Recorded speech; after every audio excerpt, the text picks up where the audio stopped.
साँझ पखबाट शरद केसीको नमस्कार। आज कार्यक्रममा मानिसको गतिविधिले जलवायुलाई अभूतपूर्व र उल्टाउनै नसक्ने हिसाबले परिवर्तन गरिरहेको राष्ट्रसङ्घको एउटा प्रतिवेदन, मानव जातिको निम्ति प्रतिवेदन किन उच्च खतराको घण्टी? पृथ्वीको जलवायु सम्बन्धी प्रणालीका केही पाटाहरू पुनः त्यसलाई सामान्य अवस्थामा फर्काउन नमिल्ने गरी चाहिँ त्यो स्थितिमा हामीले पुर्यायौं भनेर त्यो किसिमको चेतावनी हो। हाम्रा वातावरण संवाददाता नवीन सिंह खड्कासँग कुराकानी।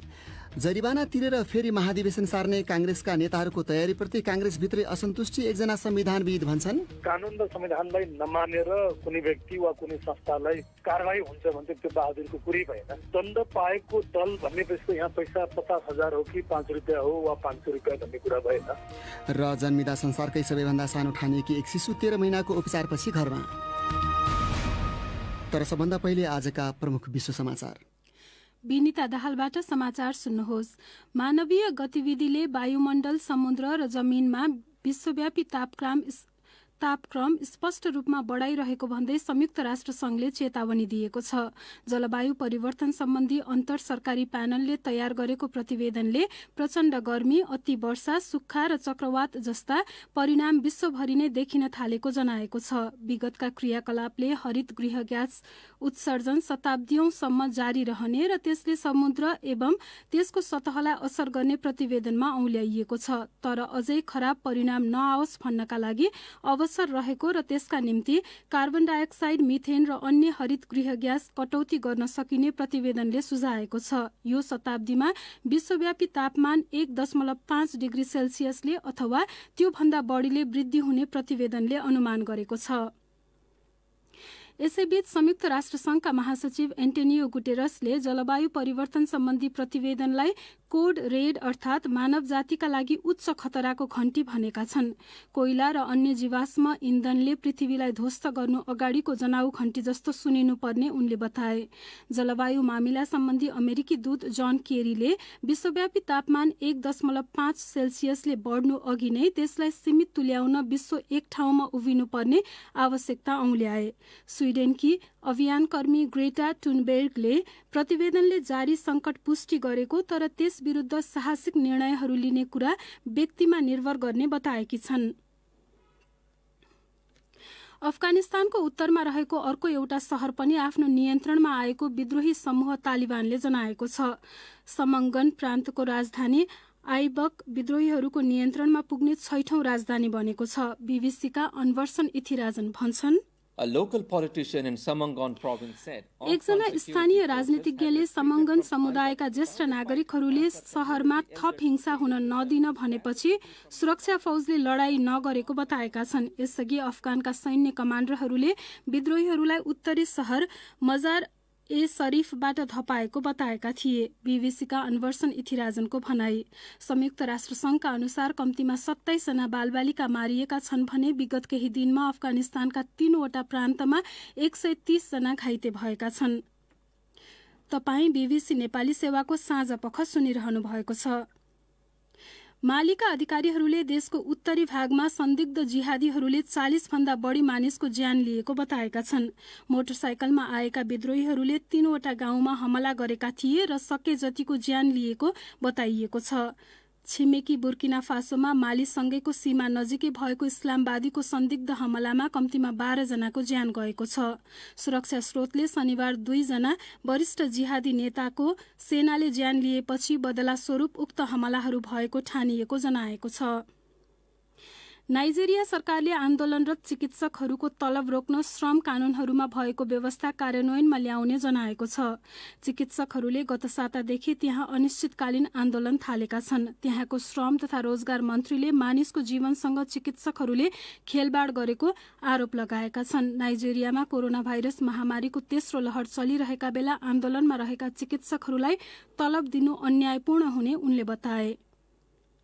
र युरोपेली संघले युरोपेली देशहरूलाई असर गरिरहेको डढेलोसँग जुझ्नका लागि अहिलेसम्मकै ठूला कदमहरू चालिरहेको बताएको छ। थुप्रै सदस्य राष्ट्रहरूले 1200 अग्नि नियन्त्रकहरू परिचालन गरेका र ग्रीसमा 9वटा विमान र 200 गाडीहरू पठाइएको संघले बताएको हो। ग्रीसले अहिलेसम्मकै खराब डढेलोको सामना गरिरहेको छ। यो बीबीसी नेपाली सेवा हो।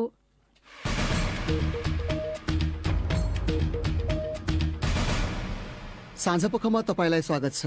मानव गतिविधिले जलवायुलाई अभूतपूर्व र उल्टाउनै नसक्ने हिसाबले परिवर्तन गरिरहेको संयुक्त राष्ट्रसङ्घको एउटा महत्त्वपूर्ण प्रतिवेदनले औँल्याएको छ। राष्ट्रसङ्घले त्यसलाई मानव जातिका निम्ति उच्च खतराको घण्टी भनेको छ। तर विश्वले द्रुत गतिमा कदम चालेमा विध्वंसबाट जोगिन सकिने वैज्ञानिकहरूले बताएका छन्।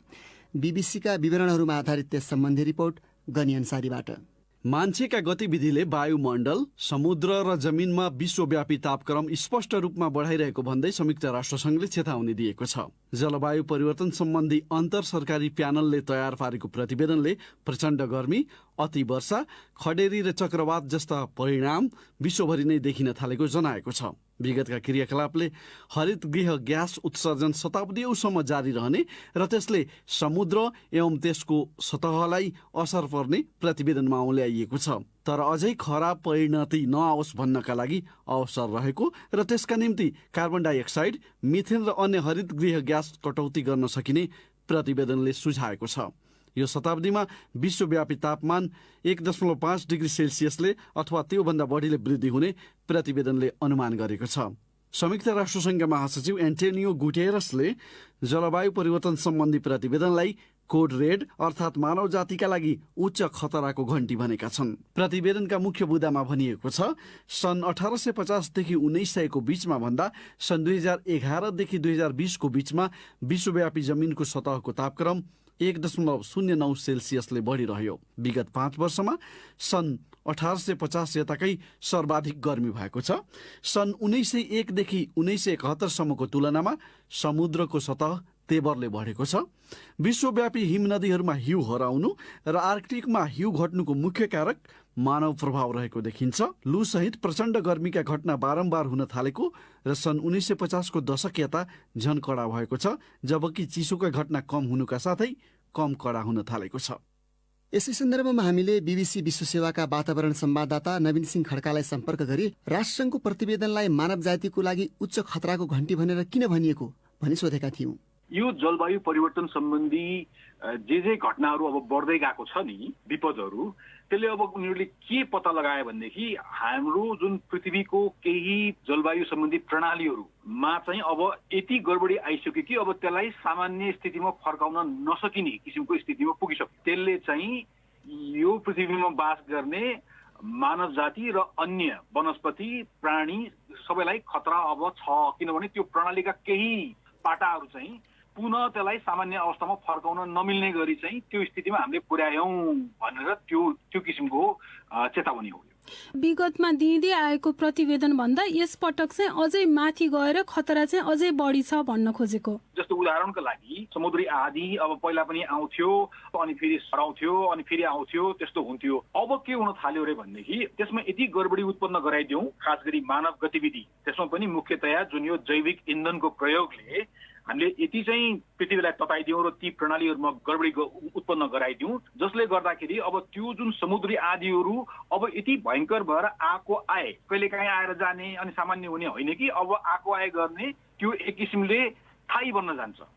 यो प्रतिवेदनमा चाहिँ हाम्रो क्षेत्रका लागि चाहिँ के भनिएको छ? अब हाम्रै क्षेत्रको कुरा गर्दाखेरि मनसुनको कुरा गरौँ होइन। मनसुन अब पहिला पानी पर्ने, पहिला पनि पर्थ्यो, मनसुनमा पानी पर्थ्यो, 4 महिना पानी पर्ने हो भनेर भन्थ्यौँ। तर अहिले हामी जे देखिरहेका छौँ, थोरै समयमा धेरै पानी पर्ने र लामो समय सुक्खा हुने, यी चिजहरू चाहिँ प्रणालीमै गडबडी भयो। त्यो प्रणालीमा गडबडी भएपछि त्यसमा हामी निकै आश्रित थियौँ जुन प्रणालीमा, त्यो प्रणाली नै गडबडी भएपछि अब त्यसले ल्याउने प्रभावहरू, त्यसले हाम्रो जीवनशैलीमा, हाम्रो खानाको खाद्य चाहिँ आपूर्तिमा अथवा हरेक कुरामा त्यसले असर पार्छ। र त्यो बर्सातले चाहिँ ठुलो, अब त्यसले गर्दाखेरि कम्पाउन्ड इभेन्ट्स भनिन्छ। त्यो भनेको चाहिँ तपाईँको चाहिँ खालि वर्षासँग मात्र सम्बन्धित नभएर वर्षाले अब अन्य कुराहरू पनि गरिदिने कि, जस्तै अब पहिरो भनौँ होइन, वर्षाले गर्दाखेरि पहिरो हुन्छ, पहिरोले गर्दाखेरि फेरि अब त्यो पहिरो गएर तपाईँको नदी थुनिने। नेपालमा हामी उदाहरणहरू देखिरहेका छौँ नि होइन, धेरै वर्षा गरे जस्तै हिमताल फुट्ने, हिमताल फुटेर त्यो हिमतालले फेरि पहिरो गराइदिने, पहिरोले गएर नदी थुनिदिने, नदीबाट फेरि अर्को बाढी आउने, यसरी चाहिँ जटिल एउटा स्थितिको चाहिँ बढ्दै गएको भन्ने कुरा छ। जस्तो विज्ञहरूले चाहिँ यही पालि नेपालको कुरा गर्ने हो भने मेलम्चीमा जस्तो खालको क्षति भयो त्यो चाहिँ नसोचिएको थियो भनेर त्यहाँ जाने अध्ययन गर्न जाने टोलीहरूले भनेका छन्। भनेको यो जलवायु परिवर्तनको असर चाहिँ नेपालमा कस्तो देखिन सक्छ भन्ने एउटा उदाहरण चाहिँ त्यसलाई पनि लिन सकियो। आज जुन यो IPCC को रिपोर्ट निस्क्यो ती वैज्ञानिकहरूले के प्रश्न पारेका छन् भनेदेखि जस्तै अब जर्मनीमा जे देख्यौँ, नेपालको मेलम्चीमा के भयो, उता अब क्यालिफोर्नियामा अमेरिकामा के हुँदैछ होइन, अथवा रुसको अब साइबेरियामा के भइरहेछ अहिले तत्काल भएको हामीले यो विपदहरूलाई चाहिँ समेटेका होइनौँ। तर हामीले केही वर्ष अगाडि केही समय अगाडिसम्मकालाई समेटेर यो वर्ष धेरै लामो वर्षको यी सबैलाई हेरेर गरेको हो भनेर भनेका छन्। त्यस कारणले अहिले अब यो मेलम्ची चाहिँ जलवायु परिवर्तन नै हो अथवा जर्मनीको त्यो ठुलो बाढी जलवायु परिवर्तन नै हो भनेर उनले जवाब त्यसरी दिँदैनन् होइन। तर उनीहरूले के भन्छन् भनेदेखि जुन चेतावनी विज्ञानले जे देखाएको हो त्यो विज्ञानले देखाएको परिणामको जुन चित्र छ नि त्यो चित्रमा चाहिँ जे हामीले अहिले भइरहेको हामी देखिरहेका छौँ, चाहे त्यो जर्मनीको बाढी होस् अथवा चाहिँ अमेरिकाको जुन अब जङ्गलको आगो होस् होइन, डढेलो होस् अथवा चाहिँ नेपालमै कतिपय ठाउँमा हामीले देखेको घटनाहरू त्योसँग चाहिँ त्यो मेल खान्छ भनेर उनीहरूले भनेका छन्। अब अन्तिममा जस्तो यो चेतावनीका माझ नेपालले आफ्नो तर्फबाट क्षति न्यूनीकरणका लागि के गर्न सक्छ त? तपाईँले यो एकदमै जुन प्रश्न गर्नुभयो हाम्रो गाँठी कुरो यही नै हो। त्यसमा हेर्नुहोस् अब योजनाहरू थुप्रै बनिएका छन्, धेरै वर्ष भइसक्यो नेपालले एकपछि अर्को योजनाहरू बनाएको। तर प्रश्न के हो भनेदेखि ती योजनाहरू कति कार्यान्वयन भए र ती गाउँठाउँका ती चाहिँ जुन निकै जोखिममा रहेका जुन समुदायहरू छन् उनीहरूलाई त्यसले कतिको सहयोग गरे भन्ने कुरा हो। र त्यसमा पनि अब मुख्य कुरा के भनेदेखि हेर्नुहोस् यो जुन महामारीले जुन किसिमको स्थिति पैदा गरिदिएको छ त्यसले गर्दाखेरि पनि धेरै देश नेपाल लगायत धेरै देशको जुन यो प्राथमिकताको कुरा हो जलवायु सायद योभन्दा पहिला अलिकति केही बढी थियो होला, अहिले झन् ओझेलमा पारिदिया भन्ने किसिमको एउटा चिन्ता छ के। र त्यो चिन्ताले गर्दाखेरि चाहिँ अब नेपाल जस्ता देशहरूले त्यसको जुन प्रभावसँग जुझ्ने कुरामा पनि त्यसले कति प्रभाव पार्छ महामारीले गर्दाखेरि भन्ने कुरा त्यो पनि छ। र बृहत अलिकति ठुलो तस्बिर भनेको त्यही महामारीले गर्दाखेरि जुन यो जैविक इन्धनको कारणले जुन यो सबै भइराखेको हो त्यो जैविक इन्धनको प्रयोग यो महामारीले शिथिल बनेको जुन अर्थतन्त्र छ विश्वव्यापी अर्थतन्त्र त्यसलाई चाहिँ बिउताउन विभिन्न देशहरूले ती जैविक इन्धनहरू फेरि प्रयोग गर्ने भावनाले चाहिँ यो समस्या झन विकराल हुँदै जाने हो कि भन्ने चिन्ता व्याप्त छ। उनी थिए BBC विश्व सेवाका वातावरण संवाददाता नवीन सिंह खड्का विनिता दाहालसँग कुरा गर्दै। अब अर्को विषय, नेपाली कांग्रेसको महाधिवेशनलाई लिएर उक्त पार्टीभित्र फेरि असन्तुष्टि प्रकट हुन थालेको छ। भदौ 23 गतेसम्म महाधिवेशन हुन नसके पार्टीकै वैधानिकतामाथि प्रश्न उठ्ने एक थरीको चेतावनी छ। पार्टी विधान र संविधान दुवैले दिएको सुविधा प्रयोग गरेर थपिएको 1.5 वर्षसम्म पनि महाधिवेशन गर्न नसक्ने अवस्था हुनु प्रजातान्त्रिक दलको निम्ति अशोभनीय हुने अर्का थरीको मत पाइन्छ। प्रस्तुत छ साथी सञ्जय ढकालले तयार पारेको एक रिपोर्ट। नेपाली कांग्रेसले आफ्नो 14औं महाधिवेशन भदौ 16 देखि 19 गतेसम्म गर्ने भन्दै आएको छ। तर विभिन्न तालिका प्रभावित भएकाले कांग्रेसभित्र कतिपय नेताहरू महामारीको कारण देखाउँदै निर्वाचन आयोगसँग कुरा गरेर तोकिएको जरिवाना तिर्दै थप समय माग्ने प्रयासमा जुटेको बताइन्छ। संविधानमा 5 वर्षमा एक पटक दलका संघीय र प्रदेश तहका निर्वाचन हुनुपर्ने सुनिश्चित गरिएको छ। विशेष परिस्थितिले त्यो सम्भव नभए कार्यकाल 6 महिना थप्ने व्यवस्था पनि पार्टी विधानमा गर्न संविधानले छुट दिएको छ। कांग्रेसले ती दुवै सुविधा उपयोग गरिसकेको छ। कांग्रेसले भदौ 23 गतेभित्र महाधिवेशन गरिसक्नुपर्ने बाध्यता रहेको बताउँदै संविधानविद भीमार्जुन आचार्य भन्छन्, यदि गरेन त्यो समयमा भने अहिलेको कानुन बमोजिम निर्वाचन आयोगले उसलाई 50,000 रुपियाँसम्म जरिमाना गर्न सक्ने, त्यसमा पनि आलटाल गर्यो भने एकपटकको चुनावमा भागै लिन नदिने त्यो सम्मको कारबाहीको व्यवस्था अहिलेको कानुनमा छ। कतिपयले संविधान संशोधन गरेर पनि ढोका खोल्न सकिने बताउने गरेका छन्। अर्का संविधानविद विपिन अधिकारी त्यो विकल्प पनि उचित ठान्दैनन्। हाम्रो निर्वाचन साइकल संसदले चाहिँ 5-5 वर्षमा नयाँ म्यान्डेट लिनुपर्ने बाध्यता छ भनेपछि हामी राजनैतिक दललाई पहिले दिएको नै चाहिँ धेरै दिइसकेको छ। अब त त्यो कसरी प्रणालीभित्र ल्याउने भनेर पो सोच्नु पर्यो। कांग्रेसले यदि जरिमाना तिरेर महाधिवेशनको समय केही तन्कायो भने त्यसको वैधानिकतामाथि पनि प्रश्न उठ्न सक्ने कतिपय जानकारहरू बताउँछन्। संविधानविद आचार्यले त्यसले दिने सन्देशले कांग्रेसलाई चिरकालको निम्ति क्षति पुर्याउने टिप्पणी गरे। अब कानुन र संविधानलाई नमानेर कुनै व्यक्ति वा कुनै संस्थालाई कारबाही हुन्छ भने त्यो बहादुरको कुरै भएन। दण्ड पाएको दल भन्नेपछि यहाँ पैसा 50,000 हो कि 5 रुपियाँ हो वा 500 रुपियाँ भन्ने कुरा भएन। त्यसले एउटा काङ्ग्रेसको इतिहासमै दाग लाग्ने र उसले कानुनको संविधानको उल्लङ्घन गरे बापत चाहिँ उसले सजाय पाएको भन्ने कर्मदहनी भावनाले म चाहिँ यसलाई धेरै ठुलो विषय मान्छु। कोरोना भाइरसको महामारीलाई महाधिवेशन सार्न बहानाको रूपमा प्रयोग गर्न खोजेको भन्दै त्यो स्वीकार्य नहुने चेतावनी वरिष्ठ नेता रामचन्द्र पौडेलले दिएका छन्। उनले महाधिवेशन गर्न नसक्ने भई काङ्ग्रेसलाई निर्वाचन आयोगसँग भिख माग्ने निरीह अवस्थामा पुर्याइएको सामाजिक सञ्जालमा उल्लेख गरेका छन्। आफ्नो उक्त टिप्पणीबारे उनले बीबीसीसँग भने, मैले हिजो वकिलहरूसँग कुरा गरेँ, त्यसपछि प्रमुख निर्वाचन आयुक्तसँग मैले कुरा गरेँ। प्रमुख निर्वाचन आयुक्तजी तपाईँले हाम्रो साथीहरूलाई के सुझाव सल्लाह दिनुभएको छ?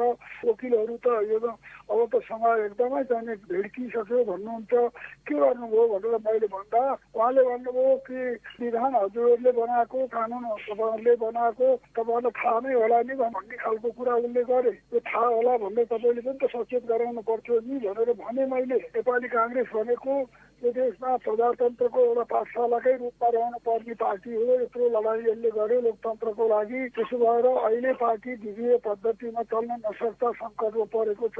संविधानमा 5 वर्षसम्म हुनपर्ने महाधिवेशन नभए 6 महिना थप्ने भनेको छ। त्यसपछिको कुरा त त्यहाँ उल्लेख छैन। अब निर्वाचन आयोगको कुनै निर्णय अथवा ऐनले त्यसलाई काट्न सक्छ र? ऐनले काट्न सक्दैन। त्यहाँले ऐनमा एउटा लेखेको कुरालाई प्रमुख निर्वाचन आयुक्तले समेत भने यो त संविधानसँग बाजिएको पनि भन्न सक्दैन है भनेर हिजो मलाई खास सकिएर सुनाए। भनेपछि त यो नमिल्ने कुरा रहेछ सार्न त। यो अप्ठ्यारो छ, तर पनि अब हामीले चाहिँ अधिवेशन चाहिँ अब तुरुन्तै सुरु गरेर गर्दै गयौँ भने भदौको लास्टसम्म असोजको फर्स्टसम्म हामीले पार्टीको चुनाव गर्न सक्छौँ, केन्द्रीय समिति चुन्न सक्छौँ, प्रदेश समिति चुन्न सक्छौँ। तापनि अब भदौ 23मै यसको म्याद सकिसक्छ। भदौ अन्तिम असोज सुरु पनि त त्यो अवैधानिकै भयो नि। मैले भनेको त त्यही हो। तपाईँ 23 गते अब 28 गते कहिले उहाँले पदभार ग्रहण गरेको, त्योभन्दा उता त अब चाहिँ समय रहँदै रहनु। त्यसपछि त न सभापति न महामन्त्री न पदाधिकारी न सदस्य कोही हुँदैनन् भनेर त मैले त पटक भन्दै आएको हो। नेपाली काङ्ग्रेसको महाधिवेशन अब हुन सक्दैन भन्ने नै खालको कुराहरू धेरै कोणबाट भइरहेछ। तपाईँले चाहिँ अझै पनि सकिन्छ भनिरहनु भएको छ। अहिले त गर्नै पर्छ, नसकिन्न भने यहाँ कोरोना देखाएर बर्खा देखाएर अनेक बहाना क्रियाशील सकिया छैन भनेर हुँदैन। क्रियाशील नसकिएको चाहिँ कहीँ छ भने त्यसलाई बरु स्थगित राखेर 13औं अधिवेशनकै क्रियाशीलबाट बडा चुनाव गराएर भने पनि सक्नुपर्छ। त्यही त, यदि तपाईँले भन्दै तपाईँहरूले कुरा गर्दा गर्दै पनि यो हुन सकेन भने त्यसका भोलिपल्टदेखि के हुन्छ? सबै अवैधानिक हुँदैन? पार्टीको नेतृत्वमा सरकार छ। काङ्ग्रेसले आउँदो चुनावमा भाग लिनै नपाउने स्थिति पनि आउन सक्छ। सङ्कट छ। मैले भनेको कुरा यही त होस् बारम्बार। तपाईँले यसमा चाहिँ वर्तमान नेतृत्वको चरम असफलता र लापरवाही भन्नुभएको छ।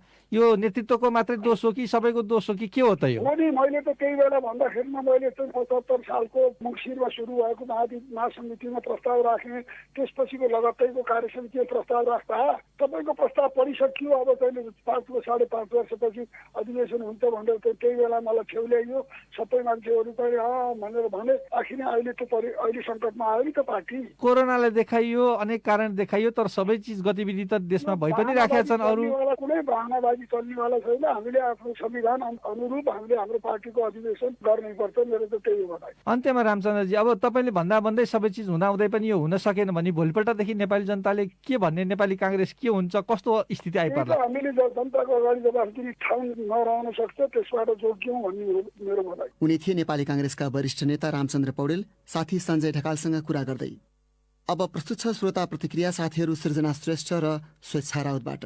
यो वर्ष पनि कोभिड-19 का कारण विद्यालयहरूले गरेको आन्तरिक मूल्याङ्कनका आधारमा एसईई को परीक्षाफल प्रकाशित भएको छ। बोर्ड परीक्षा सञ्चालन नगरी विद्यार्थीको परीक्षाफल निकाल्नुपर्ने बाध्यता र यसले देखाएका अवसर तथा विकृतिबारे तपाईको धारणा के छ भनी सामाजिक सञ्जालमा हामीले आज सोधेको प्रश्नमा हामीलाई थुप्रै प्रतिक्रिया प्राप्त भएका छन्। तीमध्ये केहीलाई आज यहाँ प्रस्तुत गर्दैछौं। सुशीला खनालले लेखेकी छिन्, विद्यालयले आफ्नो नतिजा राम्रो देखाउने उद्देश्यले मनोमानी नम्बर दिँदा पढ्ने र नपढ्ने सबैको नतिजा एउटै देखिन्छ। यसका लागि सरकारले नै परीक्षा सञ्चालन गर्ने गरी विश्लेषणात्मक प्रश्नहरू निकालेर अनलाइनमै परीक्षा सञ्चालन गरेको भए राम्रो हुने थियो। सुजन तिमसिना लेख्छन् मनलाग्दी अङ्क दिने विद्यालय जवाफदेही हुनुपर्ने हो।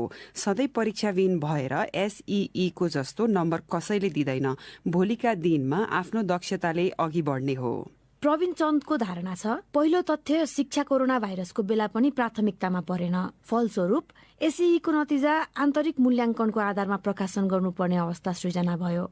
तर जुन पद्धति अपनाए पनि नम्बर प्राथमिकतामा भएपछि विद्यार्थीको सिप, दक्षता र ज्ञान ओझेलमा छ। अनि मुख्य तत्त्व नै महत्त्वमा नपरेपछि शिक्षामा विकृति नआए केमा आउँछ त? राजेन्द्र सुब्बाले संक्षिप्त प्रतिक्रिया दिएका छन्। उनी लेख्छन्, अरू त त्यस्तै हो, पढे पनि पास नपढे पनि पास भन्ने सोचको विकास होला कि भन्ने डर छ।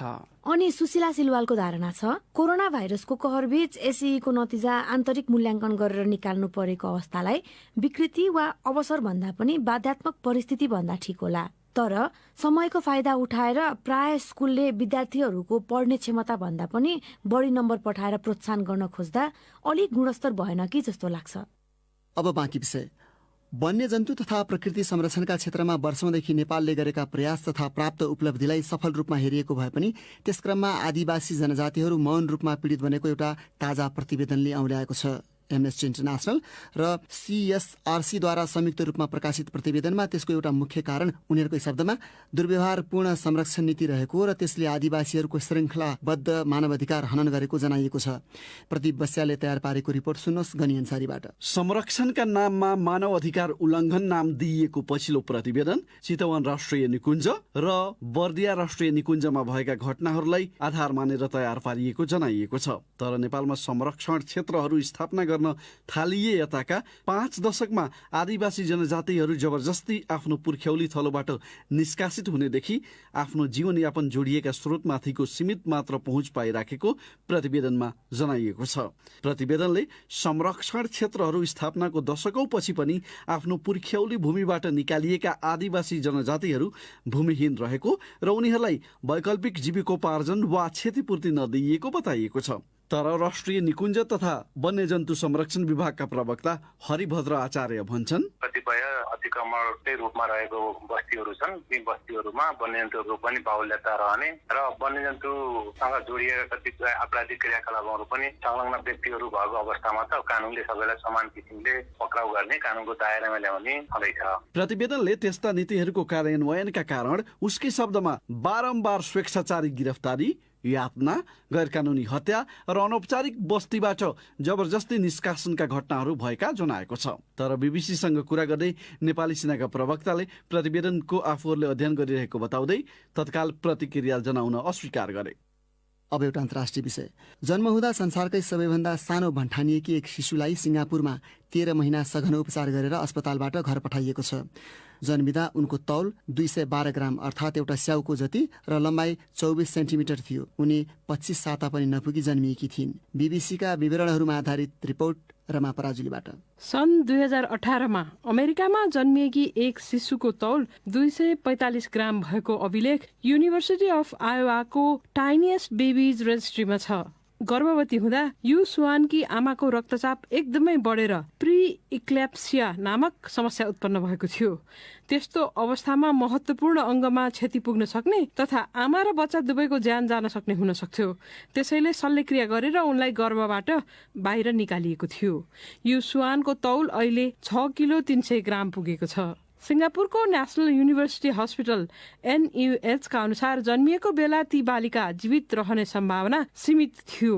अस्पतालले प्रकाशित गरेको एउटा विज्ञप्तिमा उल्लेख गरिएको छ, जन्मिँदा स्वास्थ्य सम्बन्धी जटिलता भएको विषम परिस्थितिमा पनि उनले धैर्य र विकासबाट आफू वरपरका मानिसलाई प्रेरणा दिइन्।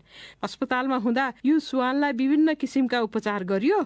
उनको जीवन रक्षार्थ विभिन्न किसिमका उपकरणहरू प्रयोग भए। चिकित्सकहरूले आफ्नो सेवाबाट ती शिशुको स्वास्थ्य तथा विकासमा राम्रो सुधार आएको र अहिले अस्पतालबाट डिस्चार्ज गर्न उपयुक्त भएको बताए। यु सुवानलाई अझै फोक्सो सम्बन्धी दीर्घ समस्या छ र उनलाई श्वास प्रश्वासका लागि सहयोग चाहिन्छ। तर NUH का चिकित्सकहरूका अनुसार उनी समयक्रममा बिस्तारै ठिक हुने अपेक्षा गरिएको छ। आफ्नो जेठो छोरो समय पुगेर जन्मिएकाले यु सुवानको जन्म र आकारका कारण आफू चकित भएको आमा वोङ मेई लिङले स्थानीय सञ्चार माध्यमलाई बताएकी छन्।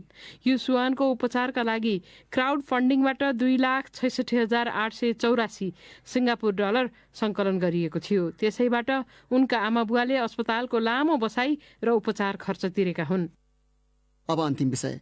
कानून भन्छ सरकारी, गैर सरकारी वा निजी सबै प्रकारका कार्यालय वा संस्थाले आफ्ना महिला कर्मचारीको निम्ति शिशु जन्मेको 2 वर्षसम्म कार्यालय समयमा दूध खुवाउने व्यवस्था मिलाउनु। तर अधिकांश महिलाले त्यो व्यवस्था नभएको गुनासो गरेका छन्। स्तनपानको महत्त्व, स्तनपान गराउने सही तरिका र समयबारे धेरैलाई जानकारी नहुँदा आमा र शिशु दुवैको स्वास्थ्यमा समस्या समेत देखा परेका प्रशस्त उदाहरण भेटिने गरेको चिकित्सकहरू बताउँछन्। प्रस्तुत छ मतिना त्वाना बासुले तयार पारेको रिपोर्ट। पास्ने नभइन्जेल दिउँसो एक समय घरै आएर दूध खुवाउने गरेकी पुनम त्यसपछि त्यो क्रम रोकिएको बताउँछिन्। 11 महिनाको छोरोलाई दिनभर दूध चुसाउन नपाउँदा छाती भारी हुने, कहिले अफिस छुट्छ र घर पुगौं अनि बच्चालाई दूध खुवाउँ जस्तो हुने सुनाउँछिन्। अफिस जान गाह्रो हुन्छ नि त, साथीहरू हुन्छ दिनभर त्यो बस्दाखेरि दुध हुन्छ। बाहिर कन्ट्रीमा त छ होइन, नेपालमा चाहिँ दुध आएर बच्चालाई दुध खुवाउन मिल्ने चाहिँ हुन्छ नि। रियाको कारखानामा 13 जना महिला कामदार छन्। बच्चालाई दूध खुवाउन पर्ने कारणले पनि कतिले सुत्केरी भएपछि काम छाड्ने गरेको बताउँछिन्। यहाँ चाहिँ अब लिभ नै हुन्छ पुरै 1-2 वर्ष ग्याप लिएर अनि ठुलो भइसक्यो स्कुलहरू हाल्न थाल्यो अनि फेरि आउनुहुन्छ। सुरक्षित मातृत्व तथा प्रजनन स्वास्थ्य अधिकार ऐन 2075 मा उल्लेख गरिएको प्रसुति विधाको अधिकारभित्र नवजात शिशुलाई स्तनपान प्रवर्धन र सहजीकरणका लागि 98 दिन पूर्ण तलबी विधाको व्यवस्था गरेको छ। आवश्यक परेमा चिकित्सकको राय सल्लाह अनुसार बढ़ीमा 1 वर्षसम्म बेतलबी विधा पाउने अधिकारको व्यवस्था गरेको छ। तर स्तनपानका कानूनी व्यवस्थाबारे अधिकांशलाई जानकारी नहुँदा कतै मातृत्व पीडामा परेको छ भने कतै नवजात शिशुको नैसर्गिक अधिकार खोसिएको छ। स्तनपानको महत्व र यसले महिला तथा नवजात शिशुलाई पार्ने प्रभावबारे सचेत भई सरकार आफै यसको कार्यान्वयनका लागि सक्रिय हुन पर्ने महिला अधिकार कर्मी सरू जोशी बताउँछिन्। सरकारले नीति नियम लिएर अगाडि आएको छ र यसलाई चाहिँ सुरक्षित गर्ने हो। महिला संलग्न भएको सम्पूर्ण ठाउँमा त्यो फेसिलिटीहरू प्रदान गर्ने, यो इन्स्योर गर्ने कुरा चाहिँ जिम्मेवारी लिनुपर्छ सरकारले। त्यो चाहिँ त्यति हदसम्म चाहिँ पुगिसकेका छैन। स्तनपान सम्बन्धी बनेका कानून कार्यान्वयनको अनुगमन बारे महिला मन्त्रालयका प्रवक्ता उमेश ढुङ्गाना भन्छन्, कानूनले गर भनेपछि गर्नुपर्ने सबैको दायित्व भित्र पर्छ हैन, तर नगरेमा के गर्ने भनेर अब त्यस्तो कानूनी रूपमा कारबाही गर्ने त्यस्तो व्यवस्था त छैन। गर्नुपर्छ भनेर प्रचार गर्ने, सचेतना गर्ने कामहरू महत्त्वपूर्ण हो। विशेष गरी महिला महाशाखाले विषयहरूमा प्रचारात्मक अभियानहरू त गरिरहेकै छ हैन। मोनिटरिङ गरेर भएको नभएको यकिन गरेर डेटाहरू व्यवस्थापन गरिसकेको अवस्था चाहिँ छैन अहिले। अनुगमन मात्र होइन, महिला मन्त्रालय भित्रै पनि स्तनपान कक्षको व्यवस्था भइ नसक्नु विडम्बनाको विषय हो। महिला मन्त्रालय यो वर्ष कार्यक्रम छ, यो वर्ष हामी तयार गर्छौं। स्तनपानलाई अहिले पनि झिनो विषयको रूपमा बुझ्ने गरेको पाइन्छ। तर चिकित्सकहरू भन्छन् सही तरिका र सही समय अन्तरालमा स्तनपान गराउन नसक्दा आमा र बच्चा दुवैको स्वास्थ्यमा चुनौतीहरू देखिएका छन्। तसर्थ हरेक वर्ष अंग्रेजी महिना अगस्तको पहिलो साता विश्वभर मनाइने स्तनपान सप्ताहले अहिले पनि विशेष महत्व राख्ने बताउँछिन् डाक्टर रेणु भुजू। नर्मली कसरी खुवाउने भनेर अवेर गराउन सकियो। कहिले खुवाउने, एकचोटि खुवाएपछि पुग्यो भन्ठान्ने अथवा धेरै नै छिटो छिटो खुवाउने। अनि अर्को भनेको चाहिँ एकचोटि दुध खाइसकेपछि चाहिँ घ्याउ बढाउन लगाउनु पर्छ। बर्पिङ नबुझेर फेरि पेट ढुस्छ भएर बच्चा रोको रोइ हुने समस्या आउँछ। धेरै टाइमसम्म पनि दुध नखाइकन राख्यो भने चाहिँ हाम्रो दुध गानिने होइन, ब्रेस्टहरू इन्गर्ज हुने, दुधमै पिप पलाउने त्यस्तो समस्याहरू चाहिँ आउँछ। धेरै आमाहरूले विभिन्न कारणले आफ्ना सन्तानलाई सही र पर्याप्त मात्रामा स्तनपान गराउन सकेको देखिँदैन। यस्तो अवस्था रहिरहँदा नवजात शिशु तथा बाल स्वास्थ्य क्षेत्रमा महत्वपूर्ण उपलब्धिका लागि राखिएको महत्वाकांक्षी लक्ष्य हासिल गर्न धेरै समस्या हुन सक्ने जानकारहरू बताउँछन्। त्यसैले स्तनपानलाई सार्वजनिक बहसको विषय बनाई प्रत्येक आमालाई स्तनपान गराउनुको विकल्प स्तनपान मात्र हो र यसको मापदण्ड पालना गर्दा स्वस्थ र क्षमतावान नागरिक उत्पादनको परिकल्पना पूरा हुने उनीहरू बताउँछन्। मतिना त्वाना बासु, BBC काठमाडौँ।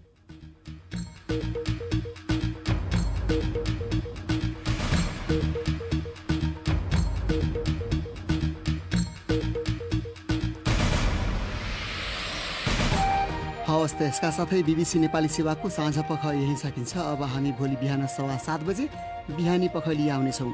त्यस बेलासम्मका लागि हामी सबैलाई बिदा दिनुहोस्। नमस्कार।